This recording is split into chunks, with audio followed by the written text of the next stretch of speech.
আমার ফোনে একটু ভিডিও কর না রে।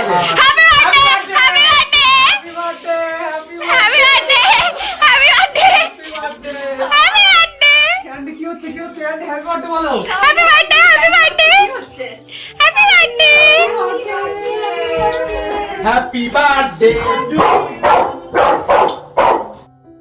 হ্যালো সবাইকে, তো তোমরা দেখতেই পেলে যে আজকে আমার দিদির বার্থডে, মানে 10th ডিসেম্বর। তো সেই জন্যই ভাবলাম রাত 12টার সময় ছোটখাটো একটা সেলিব্রেশন তো হতেই হবে। তো সেই জন্য এখানে ভাই কেক নিয়ে এসেছিল, আর তখন রাত 12টা বাজে বাবা খেতে বসেছে। তো এক হাত যেহেতু বাবা ভাত খাচ্ছে, সেই জন্য আর বাবা দু হাতে এইভাবে তালি দিচ্ছিল। তো এবার দিদির জন্মদিনে উজ্জ্বলদা মিসিং ছিল। তো যাই হোক, এখানে তো সুন্দরভাবে একটা ছোট্ট সেলিব্রেশন হয়ে গেল। আর আমিও এখানে দিদিকে গিফটটা দিয়ে দিলাম, মানে ও আমার কাছে চেয়েছিল একটা গিফট, তো সেটাই আমি দিয়ে দিয়েছিলাম ওকে। আর এখানে বাবা ওকে গিফট দিল, সেটা পেয়ে তো